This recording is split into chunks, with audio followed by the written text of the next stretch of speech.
नमस्कार दोस्तों, भक्ति कथा संग्रह में आप लोगों का बहुत बहुत स्वागत है।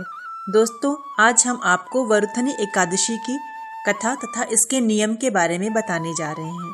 तो दोस्तों, कथा इस प्रकार से है।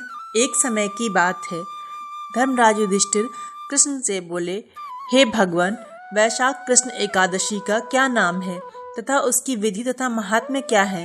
इस पर भगवान श्री कृष्ण ने कहा, हे राजेश्वर, वैशाख मास के कृष्ण पक्ष की एकादशी को वरुथनी एकादशी के नाम से जाना जाता है। यह सौभाग्य देने वाली अथवा पापों को नाश करने वाली अथवा अंत में मोक्ष को देने वाली है। इसके महात्म्य की कथा मैं आपसे कहता हूँ, सुने। प्राचीन काल में नर्मदा नदी के तट पर मांधाता नाम के राजा राज्य किया करते थे। वह अत्यंत दानशील तथा तपस्वी थे। एक दिन जब वह जंगल में तपस्या कर रहे थे, तभी न जाने कहां से एक जंगली भालू आ गया और राजा का पैर चबाने लगा। राजा पूर्ववत अपनी तपस्या में लीन रहे। कुछ देर पश्चात पैर चबाते चबाते भालू राजा को घसीट करके पास के जंगल में ले गया। राजा बहुत घबराया, मगर तपस्या धर्म के अनुसार उसने क्रोध और हिंसा न करके भगवान विष्णु से प्रार्थना की। करुण भाव से भगवान विष्णु को पुकारा।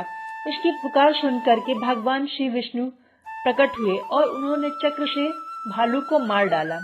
राजा का पैर भालू पहले ही खा चुका था। इस वजह से राजा बहुत शोकाकुल हुए।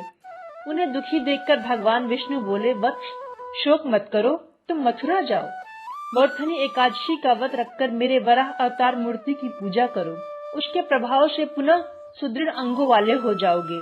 इस भालू ने तुम्हें जो काटा है वह तुम्हारे पूर्व जन्म का अपराध था। भगवान की आज्ञा मानकर राजा मांधाता मथुरा जाकर के श्रद्धा पूर्वक वरुथनी एकादशी का व्रत किया।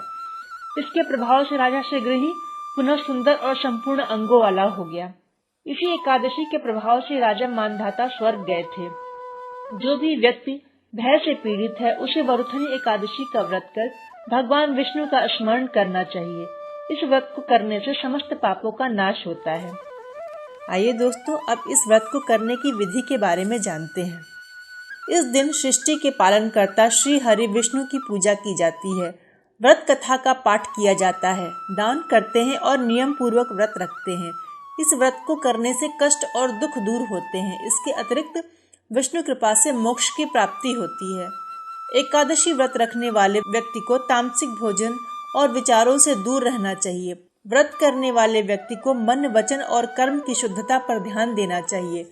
एकादशी के व्रत रखने वाले व्यक्ति को पीले वस्त्र पहनने चाहिए। उसके बाद व्रत एवं पूजा का संकल्प लेना चाहिए। भगवान विष्णु की पूजा में पंचामृत, तुलसी का पत्ता, पीले फूल, दीपक, चंदन, केसर, हल्दी, धूप, गंध, अक्षत आदि का उपयोग करते हैं। पूजा के समय वरुथनी एकादशी व्रत कथा का पाठ करें। इससे व्रत के महत्व का पता पड़ता है।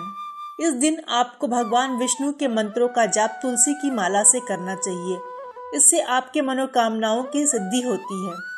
वरुथनी एकादशी के दिन भगवान विष्णु को केसर भात, केला या फिर खीर का भोग लगा सकते हैं। एकादशी पूजा का समापन भगवान विष्णु की आरती ओम जय जगदीश हरे से करें। घी के दीपक या कपूर से आरती कर सकते हैं। आरती करने से नकारात्मकता दूर होती है। एकादशी व्रत करने वाले दिन व्रती और परिवार के अन्य सदस्यों को बाल, नाखून, दाढ़ी नहीं काटनी चाहिए। इस दिन स्नान के समय साबुन का उपयोग नहीं करते।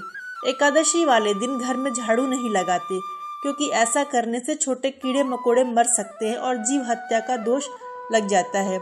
जीव हत्या के दोष से बचने के लिए झाड़ू नहीं लगाते। तो दोस्तों, कैसी लगी आपको कहानी? अगर आपको हमारी कहानी पसंद आती है तो हमारे चैनल को लाइक करना, सब्सक्राइब करना और शेयर करना ना भूलें। धन्यवाद।